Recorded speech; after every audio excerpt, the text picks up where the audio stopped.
La région Occitanie, d'abord, c'est une des premières régions de France en création nette d'emplois, hein. L'année dernière, la région a créé près de 22 000 emplois salariés, hein. Donc ça, c'est une preuve de vitalité. Et ça s'est traduit aussi dans les chiffres de Pôle emploi, puisque en 2017, les agences de Pôle emploi ont enregistré plus de 390 000 offres d'emploi, ce qui correspond à une augmentation de près de 17% d'offres d'emploi en plus. Et ce qui est intéressant également, et ça montre aussi que la confiance des entreprises est revenue, c'est qu'on a beaucoup plus d'offres à ce qu'on appelle des offres durables, soit des CDI, soit des contrats à durée indéterminée, soit des contrats à durée déterminée de plus de 6 mois.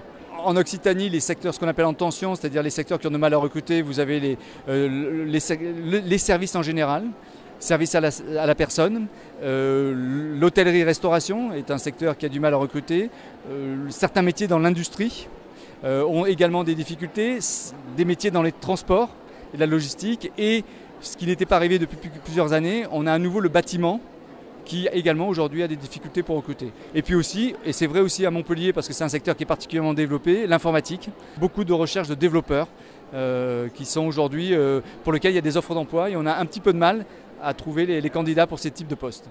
À Toulouse, on est sur les mêmes secteurs avec une prépondérance plus importante pour l'industrie. En particulier l'industrie aéronautique, mais aussi l'industrie agroalimentaire qui manque de bras. Il faut savoir que contrairement à ce qu'on pense, c'est l'industrie agroalimentaire qui est la première industrie de la région.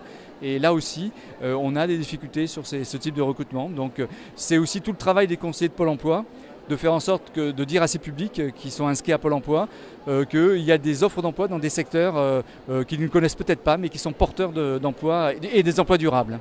Effectivement, comment on fait pour faire en sorte que ces demandeurs d'emploi demain ou aujourd'hui puissent aller vers ces entreprises? On le fait d'abord, on ne le fait pas tout seul, hein. Je ne l'ai pas dit, mais Pôle emploi travaille en partenariat bien sûr avec la région, avec les missions locales et avec les branches professionnelles. Et donc avec les branches professionnelles qui ont du mal à recruter, on fait des opérations, je dirais, un petit peu médiatiques d'une part.